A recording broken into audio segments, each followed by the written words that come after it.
Hello everyone. In this lecture we're going to look at some domestic and foreign policy issues during the presidency of Richard Nixon, but we're going to exclude Vietnam because we already talked about that a lot.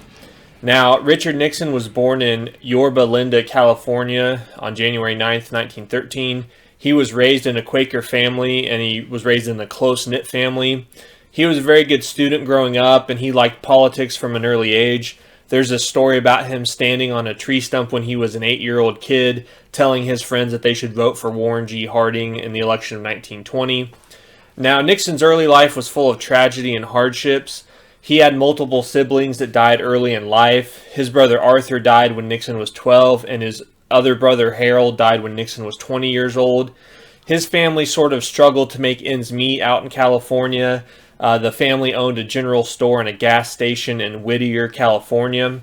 Now, Nixon was a very bright student and he wanted to go into law and politics. Both Harvard and Yale were interested in him attending their colleges, but when it was time for Nixon to go to college, the Great Depression hit. His older brother was also sick at this time with tuberculosis, and the family basically said that he needed to stay home and help them. So Nixon stayed close to home to help his family, and he ended up going to the nearby college of Whittier. Now, at Whittier, he was a champion debater, and he was also student body president. Throughout his life, Nixon often felt that the establishment looked down on him, and there's kind of this incident at college that reveals that. There was this club called the Franklin Club. It was the exclusive club at the College of Whittier. Nixon was denied membership, so he ended up starting his own club called the Orthogonians, and they prided themselves on kind of their lack of privilege and their lack of presumptuousness. They didn't wear ties. They ate food that was more common. They worked their way through college. Now, after graduating in 1934 from Whittier with a degree in history, Nixon attended the Duke University School of Law. He graduated there in 1937, very high in his class. And after failing to get a job with an East Coast law firm, he went back to Whittier to practice law. He met a girl, Pat Ryan, and fell in love with her, and they were married in June of 1940. World War II came then, and 8 months after Pearl Harbor, Nixon joined the Navy, and he was sent to the Solomon Islands in the Pacific, and that's where he served. After World War II is when Nixon got into politics. In 1946, he ran for the House of Representatives, and he defeated the Democrat Jerry Voorhees. Voorhees was a New Deal Democrat. And as congressman, Nixon became famous for taking Whittaker Chambers' side in the famous Hiss Chambers case. This was kind of a big communist case during the 1940s. Now, Whittaker Chambers was this communist spy who became one of the most famous anti-communist crusaders of the 20th century. Chambers was considered a fat, unattractive man, and he accused the handsome, polished establishment Democrat of spying for the Soviet Union. That man's name was Alger Hiss. Hiss had worked under Supreme Court Justice Oliver Wendell Holmes, and he had advised President Roosevelt at Yalta. He had also worked for the State Department. Now, Hiss denied ever meeting Chambers, and the political battle lines were drawn. Republicans backed Chambers, and Democrats backed Hiss. Now, as it turned out, he was found to be lying. Chambers revealed some government papers that he said Hiss had smuggled to him as a spy. Now, because this had happened a long time ago, the statute of limitations meant Hiss could not be tried for treason, but he was tried and found guilty of committing perjury and sentenced to prison because he lied about his communist connections and about knowing Whittaker Chambers. Since the East Coast Washington establishment backed Hiss, they were made to look foolish, and they would never forgive Nixon for getting the best of them at this time. Now, in 1950, Nixon ran for the Senate from California, and he defeated Helen Gahagan Douglas, a left-wing Democrat. She was so left-wing that John F. Kennedy, who was also a Democrat, donated money to the Republican Nixon to help him defeat Douglas. Nixon famously said of her during the campaign that she was pink right down to her underwear. If you were a communist, you were called a red, and if you were a communist sympathizer, you were called a pink. Now, after serving a short time in the Senate, Nixon was elected as Eisenhower's vice president, and he was vice president for Eisenhower's 2 terms. He was then defeated by JFK in the 1960 presidential election. In 1962, Nixon ran for governor of California, but he was also defeated there. He then became a Wall Street lawyer. After the huge Democrat victory over Barry Goldwater in 1964, Nixon traveled the country speaking on behalf of Republicans, kind of trying to make his comeback. He also spent time traveling around the world in 1967 to sort of better acquaint himself with issues of foreign policy. So when 1968 came around, Nixon felt that it was his chance to get back into politics. He ran for president and defeated Hubert Humphrey and George Wallace in a very close race.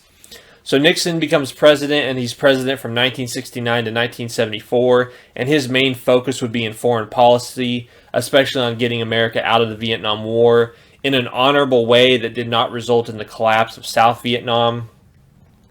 Now, as president, Nixon appealed to what he called the great silent majority of Americans. These were the Americans who didn't protest, didn't riot, or commit crimes or cause problems.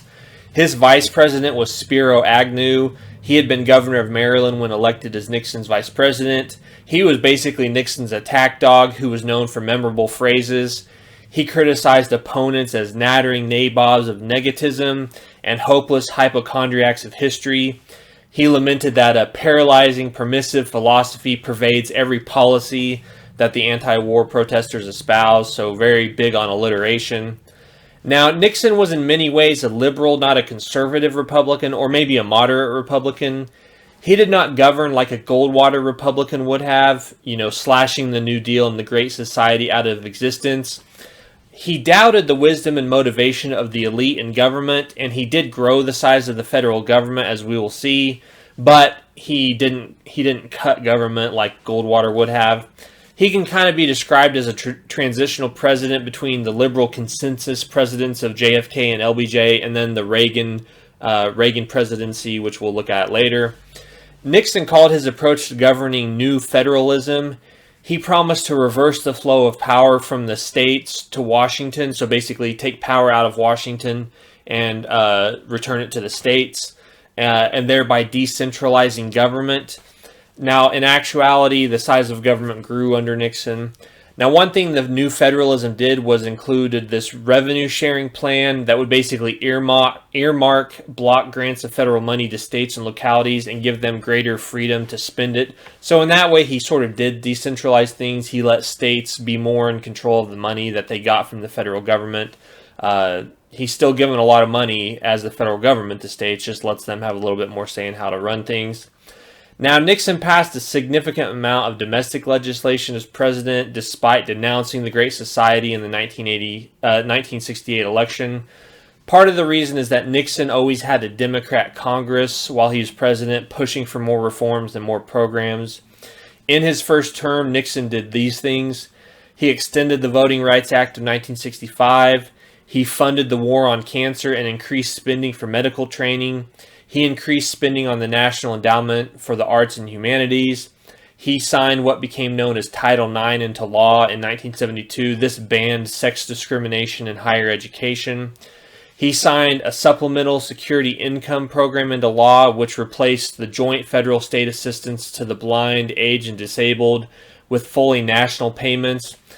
Spending on Social Security benefits went up while he was president.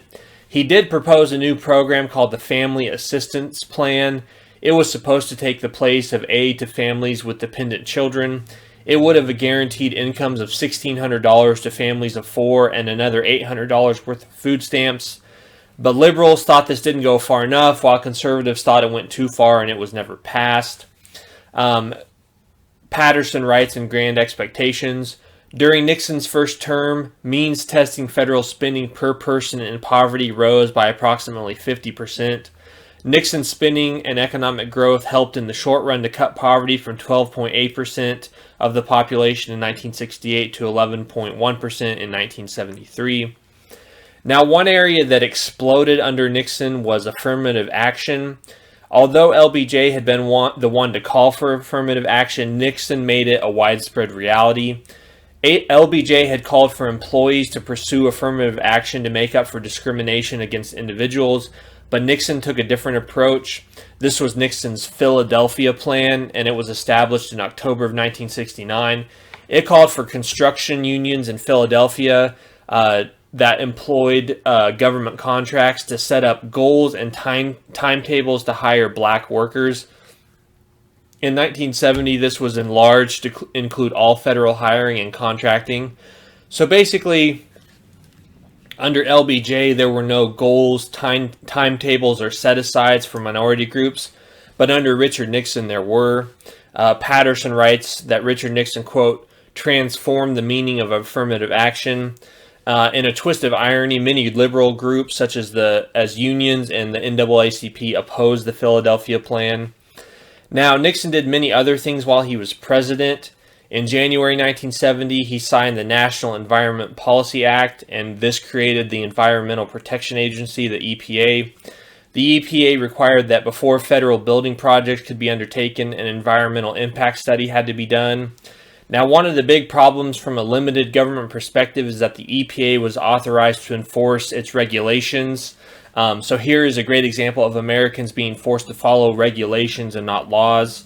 Now, under our constitutional system, Congress is supposed to pass the laws that we follow, but what has ended up happening is Congress often creates an agency such as the EPA, and then that agency creates rules that are enforced by the federal government. So it's kind of this fact of life that you can get in trouble today more for regulations that are not implemented by your elected representatives. So that's kind of one of the problems with things like the EPA. Now, in many ways, the EPA hurt businesses because the EPA does not consider the cost of regulations that it requires businesses to follow. And there's a big debate in the 70s and even on today about the EPA. In 1970, Nixon signed another law into effect that created the Occupational Safety and Health Administration, or OSHA. They kind of supervise workplace safety. He also signed the Clean Air Act of 1970, the Federal Water Pollution Control Act of 1972, and the Endangered Species Act of 1973. So Nixon actually passes a lot of laws regarding the environment. So all these laws and bureaucracy grow the size of government and made it harder to open or run a business or construct something like a building or a dam. Many people criticize the environmentalists as privileged elites who lived in their mansions, flew in their private jets, and traveled in expensive cars. These elites opposed construction projects or oil drilling that provided jobs for the middle and working class. Vernon Jordan observed, some people have been too cavalier in proposing policies to preserve the physical environment for themselves, while other poor people pay the costs. There was this popular labor union bumper sticker that read, if you're hungry and out of work, eat an environmentalist. So there's this fight in the 1970s, even that goes on today, versus, workers and jobs versus the environment. Now, during Nixon's years as president, there were many civil rights issues that continued to occur. Though Brown versus Board of Education had declared school segregation to be unconstitutional, schools were still desegregating during the Nixon years, and numerous Supreme Court cases were issued in an attempt to speed up integration, and a lot of progress was made. In the 1968-69 school year, 32% of black school children in the South attended integrated schools. In the 1970-71 school year, that percentage jumped to 75%, and by 1975 it was 86%. In April 1971, the Supreme Court upheld busing as constitutional. Court-ordered busing was one of the most controversial issues of the 1970s. In October 1971, a Gallup poll showed whites opposed it by a ratio of 3-1, and blacks opposed it 47 to 45%. Nixon was opposed to busing, and it did help him politically. He was against school segregation, so he supported Brown versus Board of Education, but he also could claim that busing went too far, a claim with which most Americans agreed, so this helped him with some of the backlash vote. Nixon's main focus, though, during his presidency was foreign policy. We've already discussed the Vietnam War, so we'll focus on foreign policy in other areas. As president, Nixon was a practitioner of realism. He looked at the world as it was, not as he wanted it to be. National interests were supposed to outweigh things such as international human rights or the spreading of democracy. Nixon's national security advisor and partner in foreign policy was Henry Kissinger, a Harvard professor. Both of them believed in accepting the realities of the world and working within them for change. This is known as realpolitik. So Nixon and Kissinger believe in this. They're very secretive in their use of foreign policy. They often bypassed Congress and the State Department, and they used back channels for negotiations. Now, Nixon changed the Cold War thinking in America. Before Nixon, American foreign policy operated under the assumption that communism was a worldwide monolithic movement controlled from Moscow. This meant that the Soviet Union directed all communist forces around the world. Under this view, American foreign policy had some goals. Don't deal with any communist nation in a way that legitimizes it. This idea goes back to the post-World War I world when communist Russia was kept out of the League of Nations. And then in the post-World War II world, mainland communist China was not given a seat on the Security Council at the United Nations. Nationalist Taiwan was given that seat. Now, after Nixon and Kissinger implemented their realpolitik, communism was no longer seen as a monolithic movement directed from Moscow. China, though a communist nation, had different goals than the Soviet Union and vice versa. North Vietnam had different goals than both the Soviet Union and China.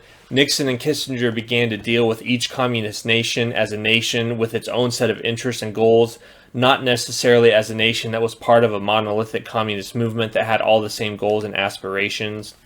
Now, in July 1969, Nixon announced what became known as the Nixon Doctrine. The United States must first consider its own strategic interests and let its interests shape its commitments rather than the other way around.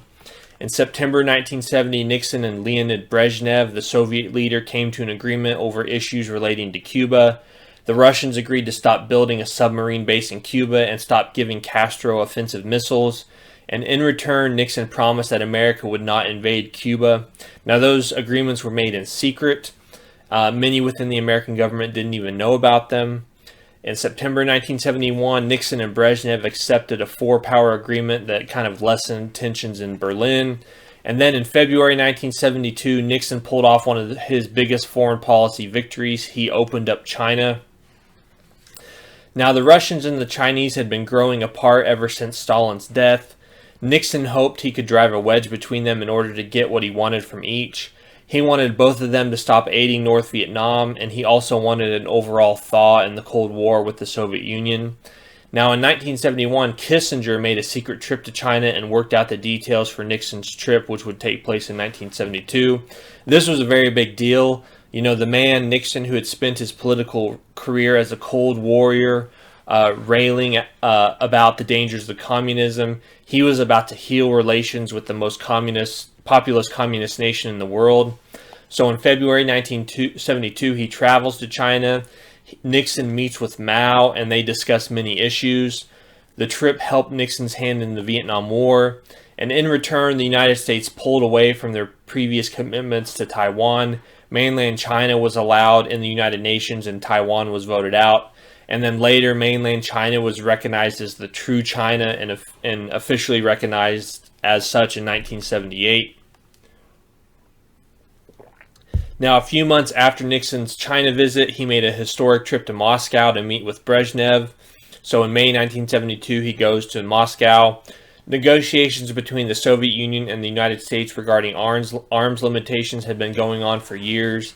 But in that summer, Nixon and Brezhnev signed the Strategic Arms Limitation Treaty, or SALT I. This placed upper limits on the future buildup of ICBMs for 5 years. They also signed a treaty that restricted the deployment by both sides of anti-ballistic missile systems. Now, there was still a lot of wiggle room for both sides to continue the arms race. MIRVs, or multiple independently targeted re-entry vehicles, a missile with several warheads, and long-range bombers were still produced in high numbers. But there was at least an agreement that hinted at slowing down the arms race. Both agreements were approved by the Senate later in 1972. This thawing in the Cold War tension between the United States and the Soviet Union was known as détente. Détente is a French word that just means relaxing of tensions. Now, we've kind of already talked about Vietnam, but just a quick review. Nixon was elected in 1969 on a promise to end the war in Vietnam, promising peace with honor. He worked to pull out American combat forces and make South Vietnam more responsible for combat. Nixon succeeded in pulling out American combat forces, and he kept South Vietnam alive through military and financial aid and massive American bombing support. Now, while pulling out American combat troops, Nixon was not afraid to escalate the war to show North Vietnam he would not abandon America's ally, South Vietnam. This is evident in his invasion of Cambodia, or his massive bombing of the North Vietnamese during the Easter Offensive, and his Christmas bombing. Now, by January 1973, he and Kissinger were successful in negotiations, and they signed the Paris Peace Accords, which produced a ceasefire in Vietnam. Despite Nixon's successes in Vietnam, Congress began to pull back the reins on the power given the presidency since the Gulf of Tonkin resolution. In 1973, Congress passed the War Powers Act. It required American presidents to inform Congress within 48 hours of the deployment of U.S. forces abroad and to bring the troops home within 60 days unless Congress endorsed those actions. Now, Nixon vetoed the War Powers Act, but Congress overrode his veto, and it became law in November 1973. So during the Nixon years, because of all the secrecy and mistrust between Nixon and Congress, Congress starts to rein in the powers of the president. Nixon did other things as president in the realm of foreign policy. In 1973, he saved the state of Israel from defeat in the Yom Kippur War by sending it supplies and weapons as it was being overrun by the surrounding Arab states. Nixon supported anti-communists in Chile against the Marxist leader Salvador Allende. Nixon hosted Brezhnev for the Washington Summit in the summer of 1973, and then Nixon went to Moscow a second time during the summer of 1974. Though Nixon had much success ending the Vietnam War, opening up China, and reaching détente with the Soviet Union, despite those successes, his presidency would come crashing down in 1974, and he would be forced to resign. Now, Nixon was ultimately brought down by his own actions, and it kind of had to do with his paranoia. In June of 1971, the New York Times began publishing something called the Pentagon Papers. This was a 7,000-page collection of documents that Secretary of Defense Robert McNamara had commissioned in 1967. The Pentagon Papers had nothing to do with Nixon's handling of the Vietnam War. The papers actually were mostly about JFK and LBJ and how they were dishonest with the American people about how the war was going. But Nixon was furious that the papers had been leaked. The man who leaked the documents was Daniel Ellsberg, a man Kissinger had placed on the National Security Council as a consultant. Now, Nixon tried to get a court injunction to stop their publication, but the Supreme Court ruled against him in a 6-3 decision. Nixon then set up the White House Special Investigation Unit, and a group of men known as plumbers was charged with plugging leaks within the government. A Nixon aide, Charles Colson, a former FBI agent, G. Gordon Liddy, and a former CIA agent, E. Howard Hunt, helped the plumbers in their undertakings. Within months of forming, the plumbers broke into the office of Daniel Ellsberg, psychiatrist, in Los Angeles. They wanted to find information about Ellsberg that would embarrass him. And then in May 1972, undercover agents broke into the Watergate complex in Washington, D.C. to tap the phones of Democrat National Committee Chairman Lawrence O'Brien. There is some confusion as to why Nixon's men carried out the break-in, but it seems that they wanted to know what the Democrats' campaign strategy was for the fall of 1972 and to find out if they had any dirt on Nixon.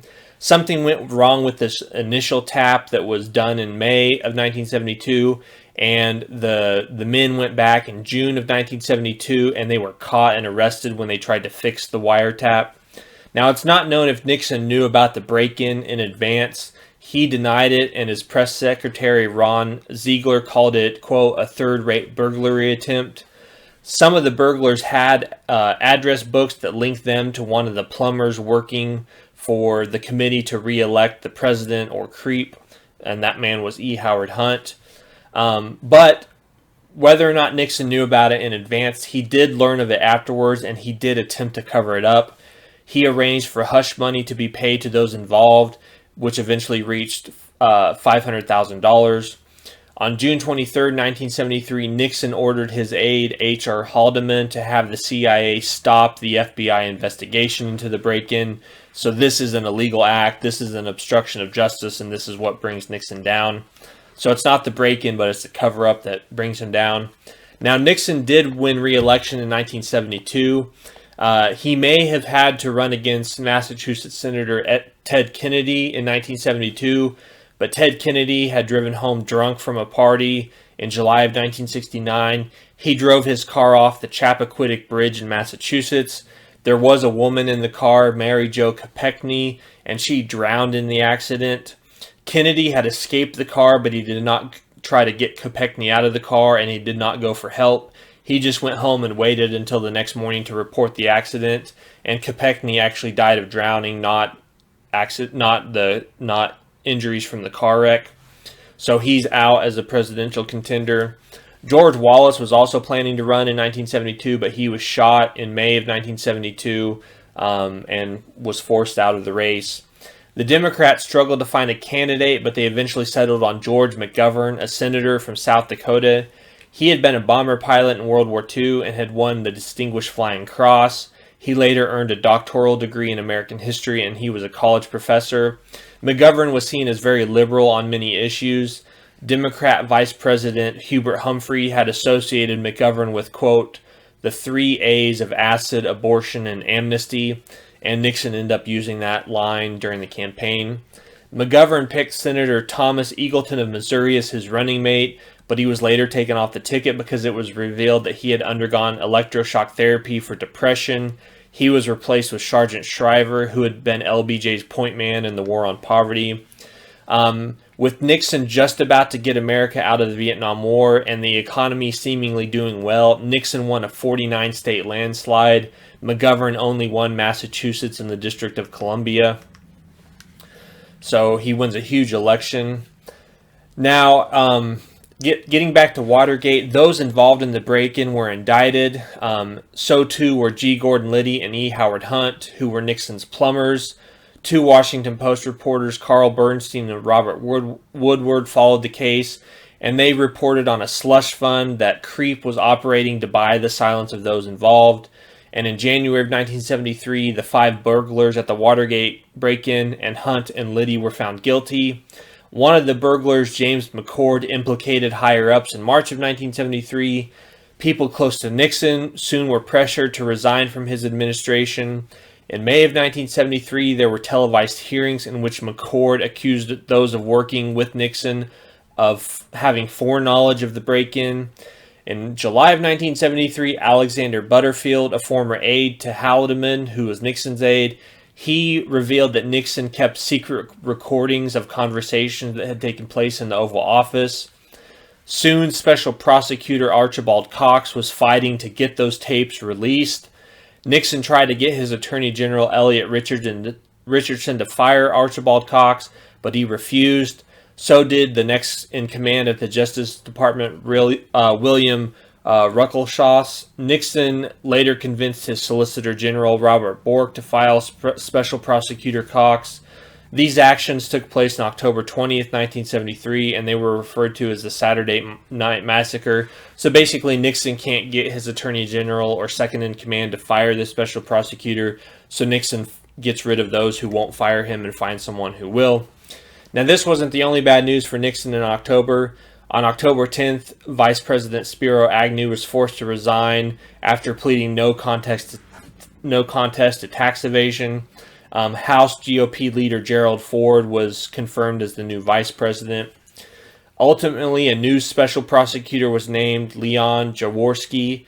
Nixon did turn over some of the secret tapes, but one conversation that occurred 3 days after the second Watergate break-in, it had 18 and a half minutes missing, which further raised suspicions. In March of 1974, Jaworski was successful in getting 7 members of CREEP and White House staff, including Haldeman, Ehrlichman, and Mitchell, indicted on charges of obstruction of justice and impeding the Watergate investigation.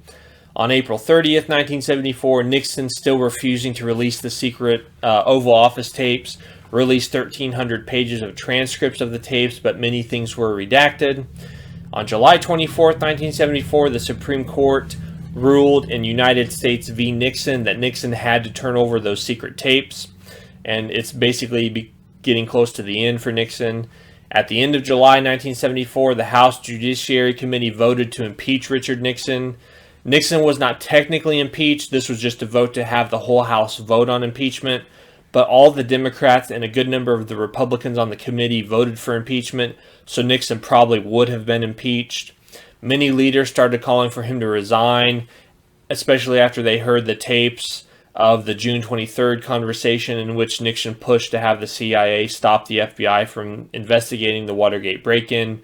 All of this forced Nixon to resign, which he did on August 9th, 1974. He's the only American president ever to resign. The leaders of the Soviet Union were shocked about this. They couldn't understand how a president could be forced to resign for something as trivial as a break-in. They said all sorts of these things happened in the Soviet Union all the time. What's the big deal?